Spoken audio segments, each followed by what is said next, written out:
But one more thing that I wanted to get to before we moved on, and I'm glad that those guys are back and contributing. I have questions about I don't want to say game flow, but just your perspective as adjustments coming through a football game, because I saw this stat that was flashed up during the game that Oregon's distribution of scoring throughout the season is kind of unique. They had, going into today, 55 first quarter points, 100 second quarter points, 3 third quarter points, and 40 fourth quarter points. So and that, I mean, a couple games you don't score in the third, whatever, but it feels like, is there an issue there? And what are most teams doing at the half? What kind of adjustments would you expect to be made? And what could be some of the reasons why things maybe aren't just quite clicking offensively coming out of the half? Well, and that's where it gets weird, because how many times did you have games that were over, in the third and every quarter? Game is different. Like, if you go back and you really think about the UCLA game, I mean, they were Michigan done. State, Purdue, and UCLA were all over. They didn't care. It was over. They're just trying to get out of there. Ohio State, you did struggle a little bit in the third quarter. That might be where your points come from.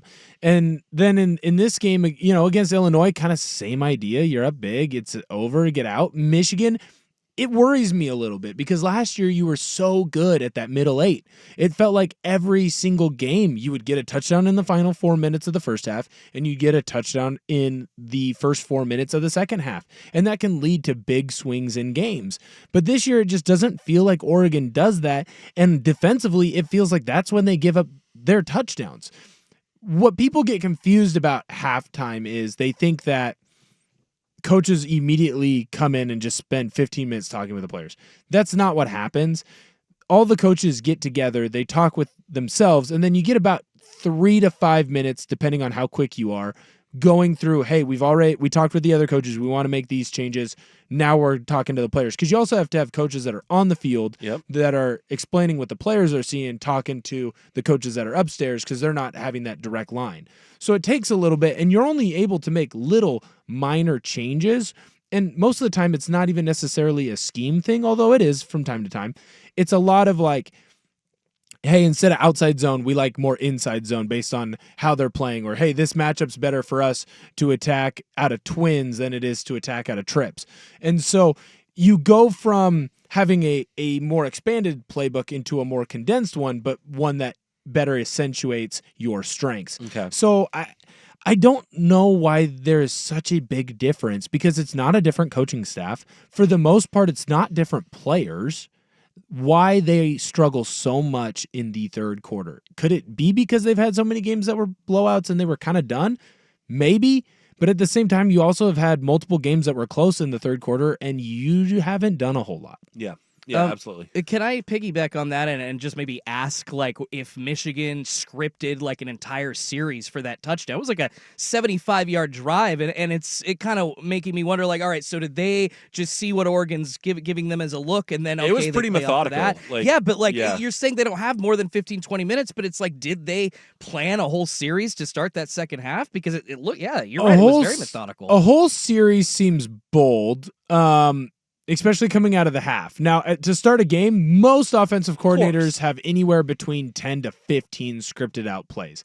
There are some coordinators that do like to script out plays coming out of halftime, especially offensive coordinators. Now, is that what Sherrone Moore and that Michigan offense does? I don't know. I haven't heard of them doing that. But again, that's a methodical drive. What did they get back to? They got back to running the football with Edwards and Mullings, and then finding ways to find Loveland open. Loveland was getting open when he was basically coming across the middle of that Oregon zone at about 8 to 12 yards. That's when you saw him at his most effective, and it was coming off of play action pass, because they were able to run the football. I wouldn't come out here and be like they gashed you, but it was effective enough that Oregon had to be wary of it. And so because of their ability to at least get 3 and 4 yards on their run plays, it opened up some of those passes. So I wouldn't necessarily say scripted, but I would say that Michigan's offensive staff came together and said, hey, we like these run plays, we like these pass plays off these run plays, so let's set this pass play up with these runs, and let's hope that we can get a drive going and get one sustained. So you kind of had the framework of what you want to do without you have the concepts of a plan. You have the concepts of a plan. You have the concepts of a plan.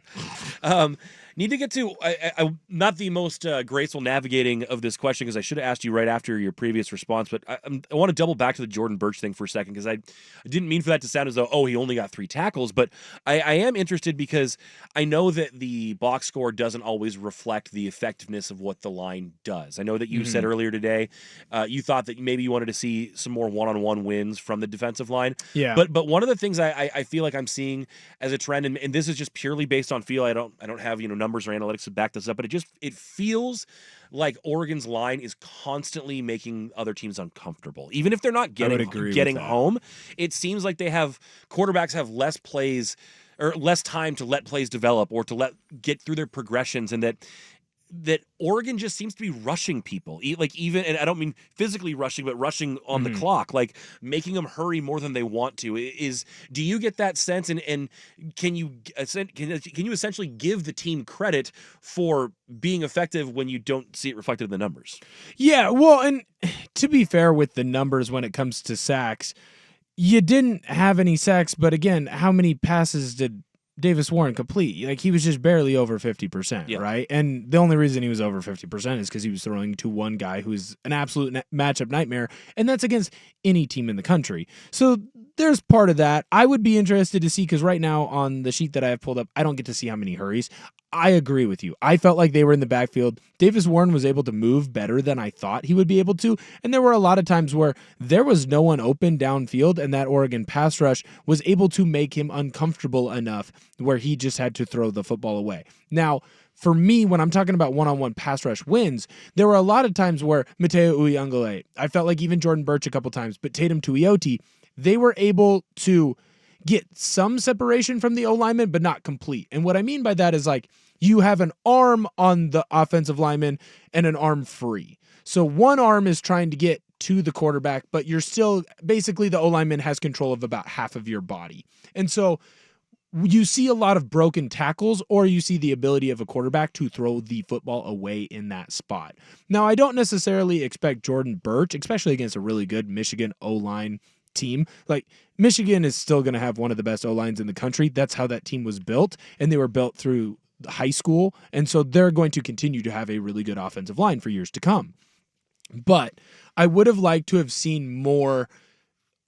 The way I would describe it would be like when Mateo Uyunglele they were playing Boise State. He just throws a rip move in. The O-lineman is left looking around, where's my guy? And he's making an easy sack on the quarterback because there's no one within 2 feet of him, right? It felt like even in blitzing situations for Bryce Betcher or for Justin Jacobs in this one, it felt like they'd run through the running back, but when they ran through the running back, they'd also fall over. Yeah. And then they'd have to get themselves back up, and by then Davis Warren has gotten away, where in previous weeks you run through the running back there, you keep your feet, and you still make the sack. Sure. So it just felt like they weren't able to win completely. There were a lot of half wins, and when you have a lot of half wins, that doesn't necessarily lead to a lot of sacks. That can still lead to a lot of pressures and making people uncomfortable, but it doesn't necessarily lead to getting the quarterback on the ground.